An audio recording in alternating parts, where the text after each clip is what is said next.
4కే మన సర్ప్లస్కి వచ్చాం. ఆ తర్వాత కూడా చాలా వరకు ఎప్పటికప్పుడు మనం ముందుకు పోయాం. కానీ తెలుగుదేశం లేనప్పుడంతా మళ్లీ కరెంటు కోతలు వస్తున్నాయి. మళ్లీ ఈరోజు ఎన్డీఏ ప్రభుత్వంలో మీరు చూస్తే ఏమాత్రం మనం లేదు. భవిష్యత్తులో నెంబర్ 1 రాష్ట్రంగా తయారు చేసే బాధ్యత మేము తీసుకుంటామని చెప్పి కూడా నేను మీకు తెలియజేస్తున్నా. 2016లో మీరు ఒకసారి చూస్తే వరల్డ్ బ్యాంక్ అయితే ఏపీకి మొదటి ర్యాంకింగ్ ఇచ్చారు, మొదటి స్థానం ఇచ్చారు. ఆ రోజు Andhra Pradesh state energy conservation mission పలు అవార్డులు వచ్చాయి, గుర్తింపులు వచ్చాయి. ఆ రోజే ఉజ్వల పథకాన్ని మొదటిసారిగా మన రాష్ట్రంలో పెట్టి 2,20,00,000 ఎల్ఈడి బల్బులు పంపిణీ చేశాం. ఎనర్జీ ఎఫిషియన్సీ ఫ్యాన్స్ అయితే 3,23,000 ఇచ్చాం.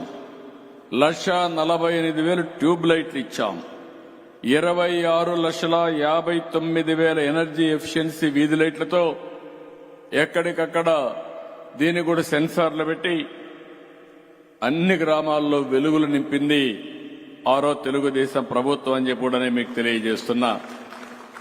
68,171 నాన్ ఐఎస్ఐ పంప్ సెట్లని ఎనర్జీ ఎఫిషియెంట్ పంప్ సెట్ గా కన్వర్ట్ చేశాం. ఈరోజు మనందరం కూడా గుర్తుపెట్టుకోవాల్సింది ఈఎస్ఎల్ చాలా మంచి కార్యక్రమం చేస్తున్నారు. వారిని మనస్ఫూర్తిగా అభినందిస్తున్నా. గవర్నమెంట్ ఆఫ్ ఇండియా కూడా దీనికి పూర్తిగా సహకరిస్తున్నారు. మనం 1 యూనిట్ ఆదా చేస్తే 2 యూనిట్లు కరెంటు ఉత్పత్తి చేసినట్టు అవుతుంది. ఈ విషయం మీరందరూ గుర్తుపెట్టుకోవాల్సిన అవసరం ఉంది. మనకు కావాల్సింది కరెంటు కావాలి, మన అవసరాలు తీరాలి. అదే సమయంలో సమర్థవంతంగా కరెంటును ఉపయోగించుకోగలిగితే, కరెంటు ఆదా చేయగలిగితే ఈరోజు ఈ వాతావరణాన్ని కూడా పొల్యూషన్ కంట్రోల్ ఇవన్నీ చేసే పరిస్థితికి వస్తాం. అందుకే ఈరోజు మళ్లీ ఒక మంచి కార్యక్రమానికి మనం పిలుపునిచ్చాం. ఈరోజు చూస్తే ఊర్జావీర్ మిమ్మల్ని చూస్తే చాలా సంతోషంగా ఉంది. 1,00,000 మంది కావాలి.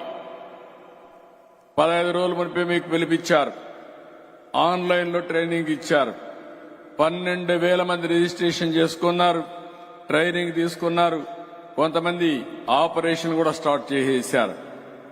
దీనివల్ల మనం చూస్తే దగ్గర 115 మంది ఇప్పుడు తీసుకుంటే ఎల్ఈడి బల్బులు కానీ ఫ్యాన్లు కానీ ఇవన్నీ చూసినప్పుడు కనీసం 2,500 నుంచి బాగా చేసుకుంటే 15,000 రూపాయలు అదనంగా మీకు ఆదాయం వస్తుంది. ఒకప్పుడు నేను చెప్పేవాడిని మా వాళ్ళందరూ కూడా ఇంకా ఆలోచించాలని. ఇప్పుడు నాకు ఒక నమ్మకం వచ్చింది. ఎకనామిక్ గా మీరు చాలా తెలివైన వాళ్ళు. 3-4 వేల రూపాయలు వస్తుందంటే ఆన్లైన్లో రిజిస్ట్రేషన్ చేసుకుని ఆన్లైన్లోనే ట్రైనింగ్ కూడా తీసుకుని డెలివరీ కూడా పర్ఫెక్ట్ గా చేసి నేరుగా బ్యాంకులో డబ్బులు కూడా తీసుకునే పరిస్థితికి వచ్చారు. మీరు ఎవ్వరి దగ్గర పోకుండా మీ ఇంటి దగ్గరే మీరు కూర్చుని డబ్బులు సంపాదించే మార్గం చూపిస్తానని నేను చెప్పాను. ఇది మొదటి మెట్టని చెప్పి కూడా నేను మీకు తెలియజేస్తున్నా. అందుకే నిన్న మొన్న నేను ఒకటి చెప్పాను మీ అందరికీ. వర్క్ ఫ్రం హోమ్ కాన్సెప్ట్ కూడా చెప్పాను. ఇంట్లో కూర్చొని పనిచేస్తే ఆడబిడ్డలున్నారు. మీరు ఇంట్లో కూర్చొని ఒక 4-5 గంటలు మీకు సమయం దొరికినప్పుడు మీరు పనిచేయచ్చు. వాళ్ళకు అవసరమైనప్పుడు కాదు. రాబోయే రోజుల్లో మీరు చూస్తా ఉంటే ఫ్లెక్సిబుల్ వర్కింగ్ వస్తుంది. ఎక్కడ కూర్చున్నా పని దొరికే అవకాశం వస్తుంది. ఒకప్పుడు ఇండస్ట్రీ ఉంటేనే పని వచ్చేది, లేకుంటే పొలానికి పోతేనే పని దొరికేది.